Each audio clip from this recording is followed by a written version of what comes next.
श्रावण महिना चालू आहे. राखी पौर्णिमा जवळ येत आहे. राखी पौर्णिमेला भावाला औक्षण करून राखी बांधली जाते. तर जाणून घेऊया औक्षण का आणि कसे करावे. नमस्कार मैत्रिणींनो, मी सुवर्णा. कारुण्य वास्तू चॅनलमध्ये आपले स्वागत आहे. हिंदू धर्मात औक्षणाला अनन्यसाधारण महत्त्व आहे. औक्षण हे शुभ मानले जाते. लग्न, मुंज, वाढदिवस, रक्षाबंधन, भाऊबीज, ग्रहप्रवेश, एखाद्या क्षेत्रात यश संपादन करणे अशा शुभ प्रसंगी त्या व्यक्तीला औक्षण केले जाते.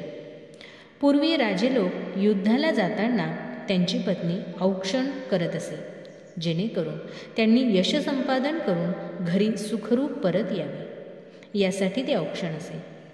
औक्षणासाठी तांब्याचे किंवा चांदीचे तबक घ्यावे, स्टीलचे घेऊ नये. त्यामध्ये समोर अग्रभागी निरांजन ठेवावे. औक्षणासाठी निरांजनी तेलवात असावी, तुपाची वात घेऊ नये. दिवा म्हणजे प्रकाश. व्यक्तीच्या आयुष्यातील अंधकार दूर होऊन त्याचे जीवन प्रकाशमान व्हावे म्हणून त्यासाठी तो दिवा लावलेला असतो.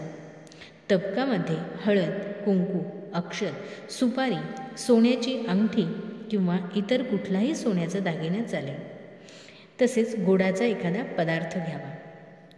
तर आता आपण जाणून घेऊया औक्षण कसे करावे. प्रथम आसनाभोवती रांगोळी काढून पाटावर किंवा आसनावर त्या व्यक्तीला बसवावे. तबकातील दिवा लावून घ्यावा. प्रथम व्यक्तीला कुंकू लावावे. नंतर अखंड अक्षत त्या व्यक्तीच्या कपाळी लावून डोक्यावर टाकावे. त्यानंतर सुपारीने ओवाळावे. त्यानंतर सोन्याचा जो दागिना किंवा अंगठी असेल ती 3 वेळा कपाळाला लावून तबकात ठेवावी. त्यामागचा उद्देश सोन्यासारखा दीर्घायुष्य हो असा आहे. बरेच जण सुपारी घेऊन सोन्यासोबत घेऊन पण ओवाळतात, पण हे चुकीचे आहे. सोने फक्त कपाळाला स्पर्श करून तबकात ठेवायचे आहे व नंतर तबकाने ओवाळायचे आहे. त्या व्यक्तीचे तोंड गोड करायचे, म्हणजे त्याला पेढा, बर्फी, साखर यापैकी काहीतरी खाऊ घालायचे आहे. तुमच्याकडची पद्धत कशी आहे ते कमेंट करून नक्की सांगा. व्हिडिओ आवडल्यास लाईक करा, चॅनलला सबस्क्राईब करा, जेणेकरून आमची नवनवीन माहिती आपणापर्यंत पोहोचण्यास मदत होईल. धन्यवाद.